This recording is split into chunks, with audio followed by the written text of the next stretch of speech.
Most people are aware of the infamous British hacker Gary McKinnon, whose hunt for UFO secrets led him to execute one of the most notorious hacks of the 21st century, breaking into 97 United States military and NASA computers over a 13-month period starting in 2001. McKinnon's story captured the public's imagination, sparking debates on cybersecurity, extradition laws, and the existence of extraterrestrial life.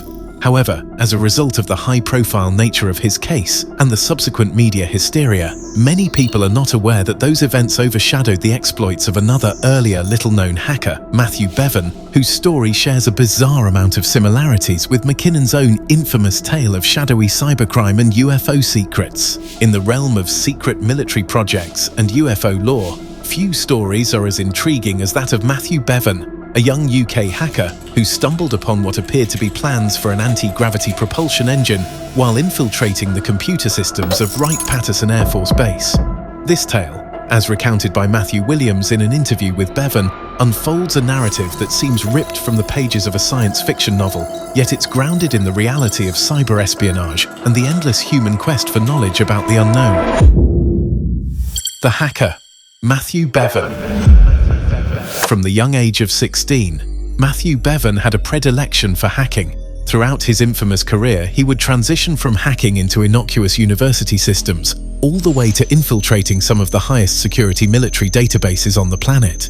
Bevan, who has been involved with the internet since he was around 16, initially engaged in blue boxing to make free phone calls to the United States, exploiting the Amiga computer's capability to generate the dual tones required to manipulate the phone network, which allowed him to reroute or even listen in on private calls from anywhere in the world. Bevan describes the progression of his hacking activities, from playful exploration of phone systems to serious breaches of military security. He explains how gaining access to a system often involved cracking encrypted passwords and then using programs called sniffers to covertly collect passwords without harming the system. This technique allowed him to elevate his access within the network, eventually enabling him to monitor emails, delve into research and development files, and explore the inner workings of various computer systems. He claimed that the vast majority of the time he encountered rather mundane, boring information, only occasionally getting into somewhere interesting. One of the most significant systems Bevan claims to have hacked is the Flex system, which stands for Force Level Execution, and is involved in planning air wars and even had direct control and access to nuclear missiles.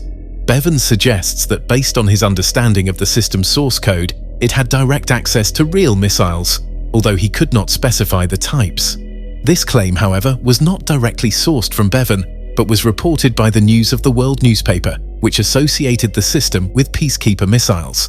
Describing the Flex system, Bevan claims, "It was a very similar system to the Skynet system in the Terminator movies. This means that the computer has access to all available information and can make intelligent decisions about how to operate a war and even control the weapons. Of course, the Flex system is secret and something that they do not want the public to know about, and the fact that weapons are controlled solely by computers. You would think that there would be other fail-safe system, but as far as I could tell, that was not the case." At just 23 years old, Mathew Bevan's curiosity and skill as a computer hacker led him into the depths of the United States military's most secret databases. Described by a Pentagon spokesman as the biggest threat to world peace since Adolf Hitler, Bevan's hacking prowess allowed him access to systems capable of launching nuclear missiles. His journey into the digital unknown began with an interest in UFOs, which eventually directed him to the computer systems of Wright-Patterson Air Force Base, a site long associated with extraterrestrial lore and alleged UFO technology. The discovery. While navigating the digital corridors of Wright-Patterson Air Force Base's computers, Bevan encountered documents that described a secret anti-gravity propulsion engine. This technology, capable of speeds between Mach 12 and Mach 15, was unlike anything known to the public domain. The documents detailed a reactor powered by a super-heavy element, suggesting a level of technological advancement far beyond contemporary aerospace engineering. Bevan's discovery hinted at the existence of a working prototype, a revelation that, if true, could redefine humanity's understanding of physics and propulsion. Here is how Mathew Bevan described it himself. Interviewer: "You did gain access to some interesting UFO-type files. What were these?" Mathew Bevan: "The information was obtained through the Wright-Patterson Air Base computer system. I was looking for information on the Roswell crash. On one of the computers at Wright-Patterson, the systems administrator was very unsecured. Captain Beth Long was the system administrator. She is supposedly working in a pumping station in Alaska, now instead of working at Wright-Patterson. The reason being, because she had no password. So this meant that anyone logging in as her meant they had the highest level of access on the system with no password needed. Wright-Patterson's computers were strange because unlike all other computers I had hacked, which had clear warnings to hackers and people using the system regarding the classified information, their system had a banner which read in flashing red letters that no classified information is to be stored on the computer system. This throws you a bit. I was unsure if it was a real banner or if it was to put off people who had got that far. In getting into that, there was one machine on the network where I read current files and future project proposals. I read documents which gave me the impression that they had an anti-gravity engine which was capable of at least Mach 12 to Mach 15. I don't know exactly how fast that is, but I think that is faster than most aircraft we know of today. Supposedly, the aircraft which employs this engine uses a reactor to which there were a lot of detailed numbers and figures for, but I have no idea what all this meant. I can remember that the documents referred to a super heavy element, whatever that means. The element is the main fuel for the reactor. The engine worked by making a disturbance of molecules at the front of the craft, so that it was able to stop the inertia or G-force inside the craft. I got the impression that this information was the type of material I was looking for, because it was far in advance of our current technology, and could be something to do with the Roswell UFO. Finding this threw me because I didn't know if this information was a disinformation exercise and that people were meant to get in and find this stuff, or if it was real. I can't be sure, and this is the one annoying thing. In the interviews that were carried out with the police, Wright-Patterson was mentioned. Officer D.S. Janes asked me, had I been in there, and I said that I had. He then asked me if I had got any information from this computer, and I said that I had found details of an anti-gravity propulsion system. He asked if I downloaded any files from this project, and I said no, and I had only read the files online. As I said earlier, I admitted to this, but no charges were brought against me on this matter, which is a bit odd. Then the interviewing officer asked me if I knew what Hangar 18 meant. I said, well, if you are thinking of a building where they store extraterrestrial aircraft, then this is what you might mean, but perhaps you mean it is a computer or a bulletin board. Is this what you mean? He replied that this could be the place that he was thinking of. This was the only time that Hangar 18 was mentioned in the interview. In one of the hearings at Magistrates Court, there was a special agent who came over called Jim Hansen. When asked what did he feel I was trying to achieve by my hacking, he said that he believed I was not trying to do any harm, but was just looking for information on Hangar 18. The prosecution then asked Jim Hansen in a light-hearted manner if he could confirm if Hangar 18 exists, and Hansen responded, I can't tell you that because I am not party to that information. What surprised me is the fact that I was asked about the little-known Hangar 18 story instead of somewhere well-known such as Area 51.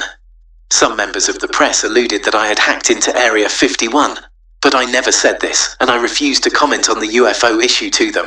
There were things I was not prepared to talk about to the press, because I was not sure if I would be able to sell my story or not, so I did not want to give the information away. The point was that I knew where Wright-Patterson Air Base was, but I didn't know, until I read a UFO magazine recently, that Hangar 18 was located at Wright-Patterson.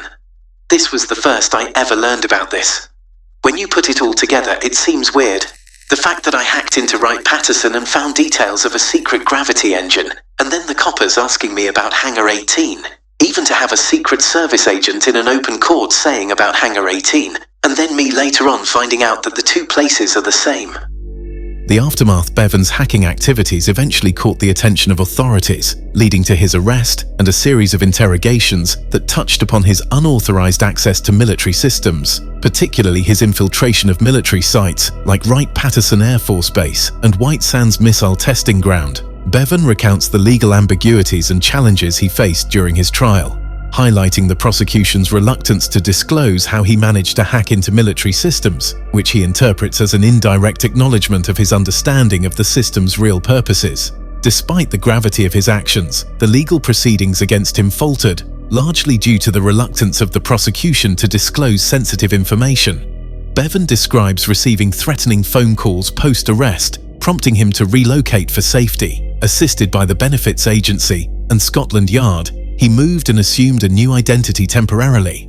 This unusual level of support was due to a Senate hearing on the hacking incidents, painting Bevan as a potential foreign spy, which he believes led to the serious threats against him. The interview details Bevan's arrest at his workplace, the seizure of his belongings, and the interrogation process, which involved a mix of intimidation and bizarre questioning tactics. Despite the serious accusations, the legal process was fraught with inconsistencies and strategic missteps by the prosecution. Bevan's defense questioned the validity of the damages claimed by the American authorities, which ultimately led to a change in his legal representation and a stronger defense strategy.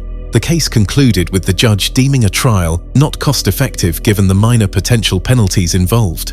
The prosecution withdrew, leading to Bevan's acquittal. He was then free to speak openly about his hacking activities, much to the chagrin of Scotland Yard, which became uncooperative in returning his seized property. Bevan speculates on being betrayed by another hacker as the method of his identification by authorities. He also touches on his motivations for hacking military sites, driven by a fascination with UFOs and inspired by a hacker magazine's list of intriguing sites related to UFO lore. This curiosity led him to explore sites allegedly connected to UFOs and extraterrestrial technology, a journey that was as much about the thrill of access as it was about uncovering hidden truths. The implications.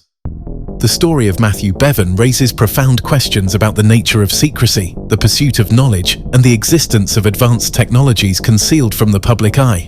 If Bevan's account is accurate, it suggests that governments may possess or be developing capabilities that could revolutionize travel, energy, and our understanding of the universe. In the end, Bevan's tale is a testament to the allure of the unknown and the lengths to which individuals will go to uncover the secrets that lie just beyond the reach of public scrutiny. Whether driven by a quest for knowledge, a desire for recognition, or the thrill of the hack, the story of Mathew Bevan reminds us that the line between legend and reality is often as elusive as the truth about UFOs and anti-gravity technology.